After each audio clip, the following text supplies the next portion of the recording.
qual o seu lobo favorito, né? Lobo, pra quem não sabe, a gente lê aqui como se fosse lobo, né? Mas na verdade se pronuncia lobo, que é quando a gente está falando sobre os lobos corticais, os lobos cerebrais.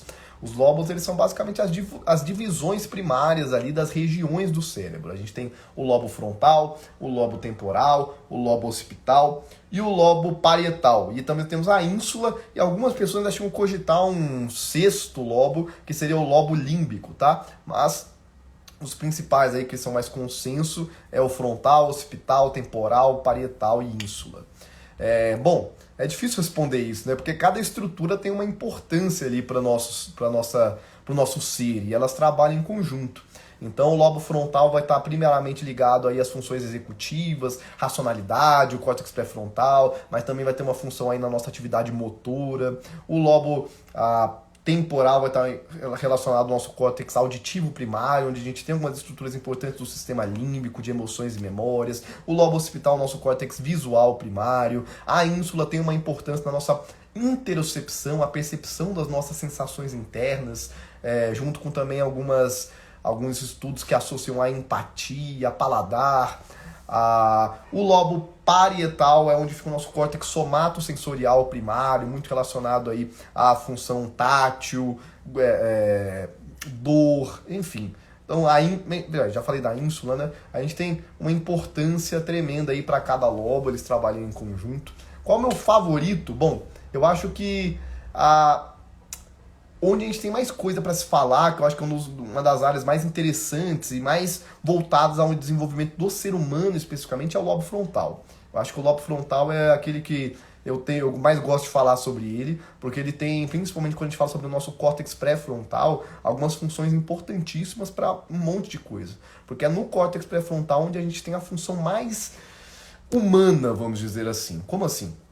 Essas áreas associativas do ser humano são aquelas que são mais desenvolvidas em comparação a outros animais. Então é graças ao nosso córtex pré-frontal que a gente consegue fazer planejamentos complexos, é graças a ele que a gente consegue fazer imaginação, né? Imaginar hipóteses, projetar hipóteses. É graças a ele que a gente consegue inibir os nossos impulsos mais primitivos. Então você pega um animal qualquer aí no meio selvagem, muitas vezes ele está agindo exclusivamente por impulso, né? Pelas suas programações genéticas e primitivas, no sentido de buscar a sobrevivência a todo custo, mas nós, a partir da função do córtex pré-frontal, conseguimos inibir um impulso primitivo, inibir um impulso mais selvagem, porque às vezes a gente tem um princípio que se sobrepõe a isso, né? Alguma coisa que nos faça conseguir inibir as nossas vontades primárias por um bem maior. Então acho que o córtex pré-frontal é onde eu tenho mais apreço, assim, estudar, ensinar vocês sobre a função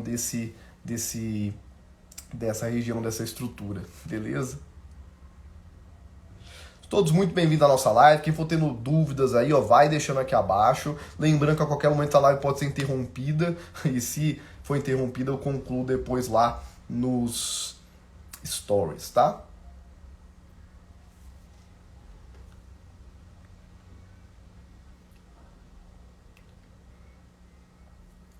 O que é a amígdala cerebral? A amígdala cerebral é uma estruturazinha pequenininha, a gente fala que é uma amêndoazinha ali, que fica numa região mais central do cérebro, onde a gente chama de sistema límbico, né? De emoções e memórias, mais associada ali ao lobo temporal. E a amígdala cerebral é uma estrutura, embora muito pequena, extremamente importante para as manifestações emocionais de vários animais, inclusive do ser humano.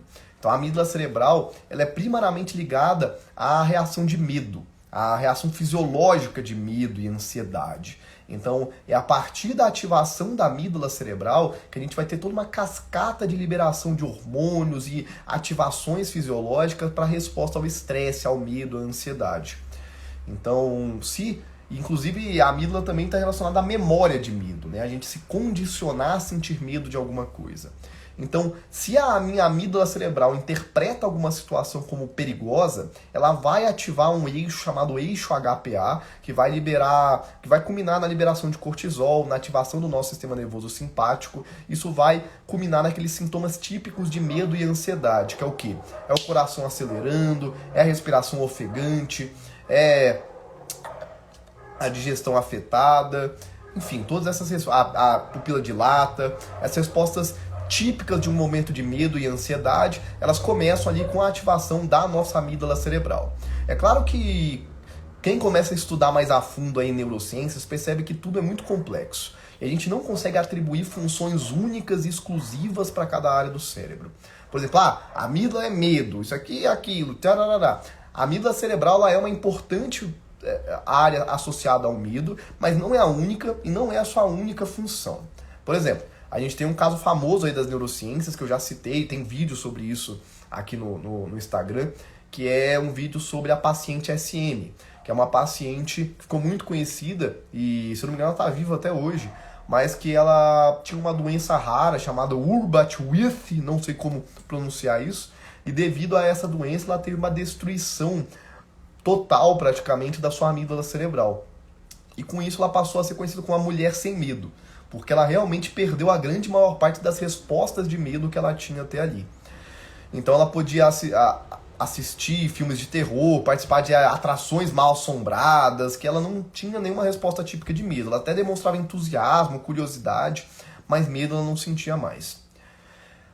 Porém, chegou um momento onde essa paciente ela chegou a ter uma crise de pânico. Então, o que é que a gente entende quanto a isso?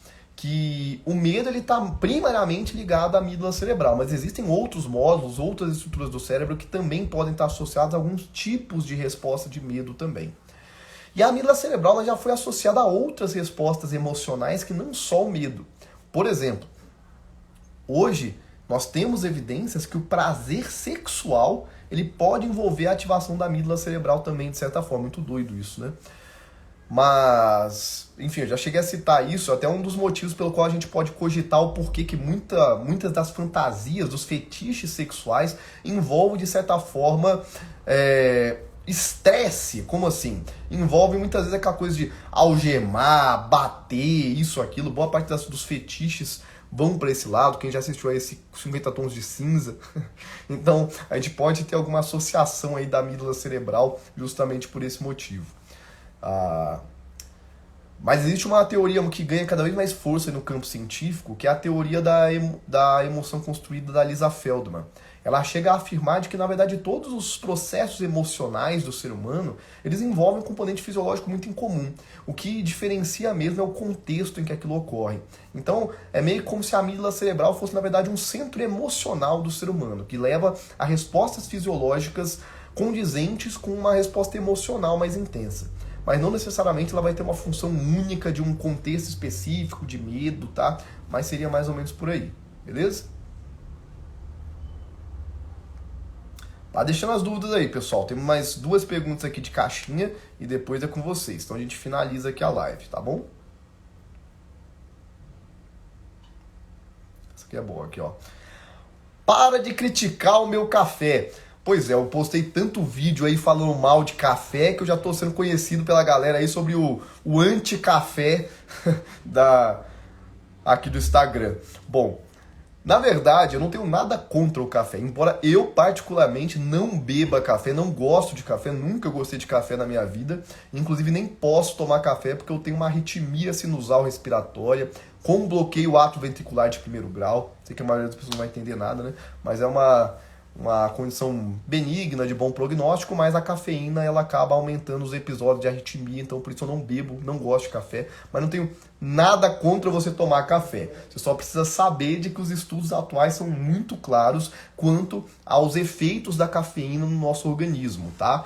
Não tem problema nenhum você tomar pequenas doses de café na parte da manhã, mas se você tomar muito café, principalmente depois de meio-dia, muito provavelmente você vai ter um prejuízo na qualidade do seu sono. Que a gente sabe que dormir mal é um dos maiores venenos que podem ter para o cérebro como um todo. Então, se você quer ter uma vida, uma saúde mental, né, se você quer ter uma vida emocional saudável, uma boa saúde mental, o ideal é maneirar no café, tomar de manhã e pequenas doses, tá bom? Agora, nem tudo na vida a gente faz sempre pensando no que é o melhor, né? Por exemplo, eu gosto muito de comer besteira, eu gosto de comer pizza. Não como todo dia, obviamente, mas eu sei do prejuízo que pode causar para mim comer besteira. E nem sempre a gente toma todas as decisões da nossa vida pensando só no que é mais saudável. Então, cada um com as suas próprias escolhas. Mas, se você quer ter uma vida emocional saudável, quer ter uma boa saúde mental, tome pouco café e cedo. E se você se suplementa com aquelas suplementações de cafeína,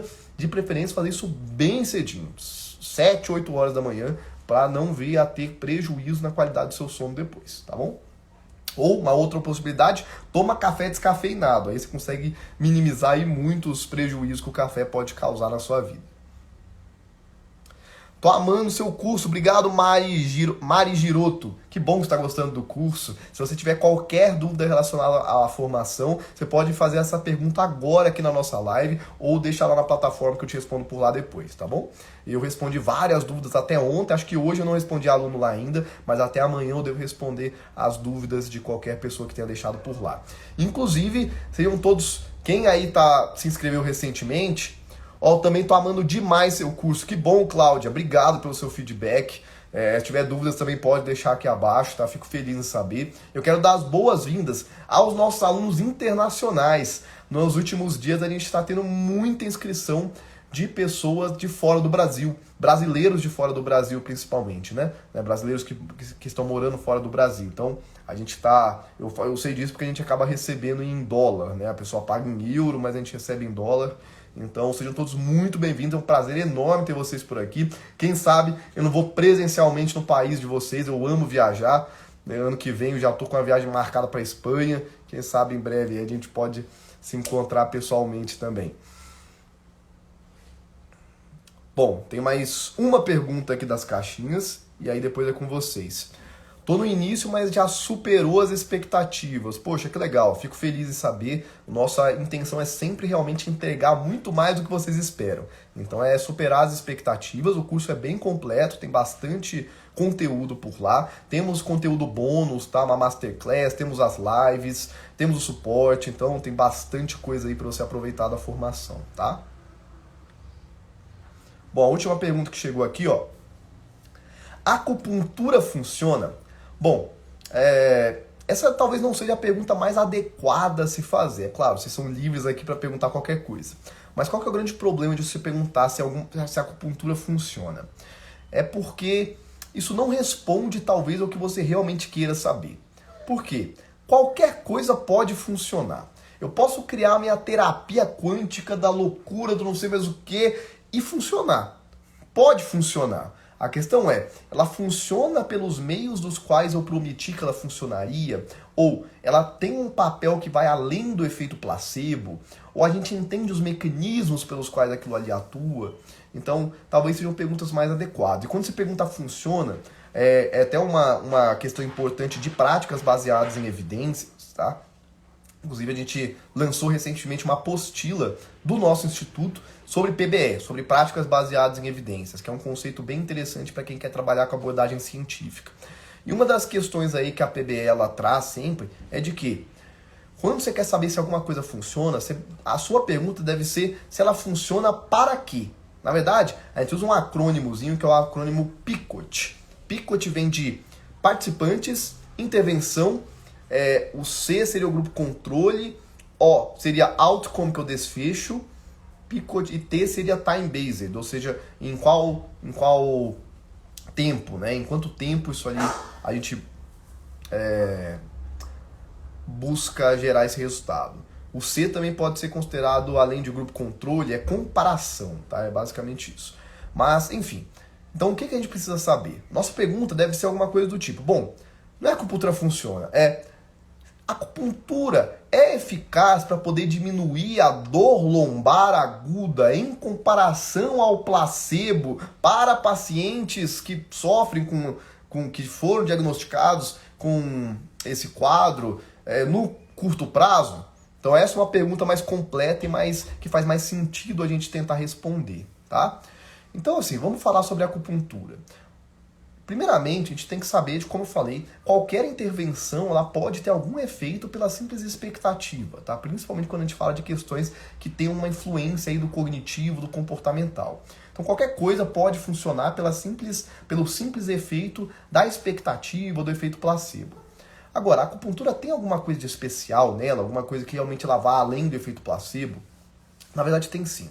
As evidências científicas atuais apontam que a acupuntura ela pode ser eficaz principalmente para controle de dor. Tá? Se eu não me engano, para controle de dor lombar, por isso que eu citei aqui. Então a gente tem evidências científicas de qualidade ali moderada, de que a acupuntura ela pode ser sim eficaz para controle de dor principalmente. Para outros desfechos a gente já não conhece tanto aí dos, né, se a acupuntura pode ser realmente eficaz. As evidências até o momento não são muito favoráveis para tal. Agora, mesmo que a acupuntura tenha evidências científicas da sua eficácia, a gente não compreende completamente os mecanismos pelos quais a acupuntura é eficaz. Porque normalmente quem trabalha com acupuntura trabalha na linha mais da medicina chinesa, né? Que é algo que vai envolver muito mais a questão energética, de espiritualidade, que obviamente não tem nada contra quem trabalha com isso, desde que divulgue isso de uma forma honesta, né? Mas não é uma linha científica, é uma linha mais baseada realmente em uma coisa mais energética, espiritual. Existem algumas evidências que sugerem que a acupuntura ela pode funcionar por conta da estimulação de gânglios, né? Quem fez aí o curso de neurociência sabe que os gânglios são acúmulos de corpos de neurônio no sistema nervoso periférico.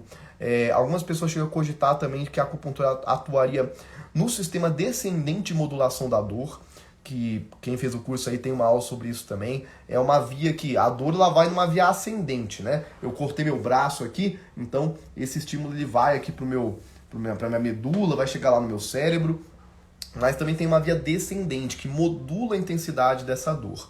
Então poderia estar estimulando a liberação de neurotransmissores nessa via descendente modulação da dor. Enfim, a gente não consegue dizer exatamente quais são os mecanismos pelos quais isso atua cientificamente, tá? Aqui, ó. Sou acupunturista, eficaz, dores físicas e processos emocionais. Não é espiritualidade, é energia do corpo. Perfeito. Bom, acupuntura saúde em ponto, não sei qual que é o seu nome. Obrigado pela sua questão aqui. Mas de toda forma, quando a gente fala de energia, essas energias elas não se baseiam realmente no estudo científico das coisas, tá? Essa energia ela vai mais para um lado mais subjetivo, filosófico. Então a gente sabe que a acupuntura ela é sim eficaz para diferentes questões, mas a explicação científica, neurobiológica por trás disso, ela ainda não é 100% compreendida. Ela vai mais para uma linha de filosofias do que qualquer outra coisa, tá? Então quando a gente fala de abordagens energéticas, energia do corpo, a gente já não está falando de evidência, de neurobiologia, tá bom? Bom, foi um prazer estar com vocês aqui nessa live. Se você não faz parte da nossa formação ainda de neurociência na prática clínica, fica aqui o convite. A gente está com as inscrições abertas, está lá no link da minha biografia. Lá você consegue acessar um vídeo de apresentação com todos os detalhes da nossa formação e você pode fazer sua inscrição agora mesmo. Para você que já é aluno, é um prazer estar com você aqui mais uma vez. Deixe suas dúvidas lá na plataforma que a gente vai estar te ajudando por lá e qualquer dúvida a gente está à disposição para poder ajudá-los, beleza? Grande abraço, até a próxima live. Tchau, tchau.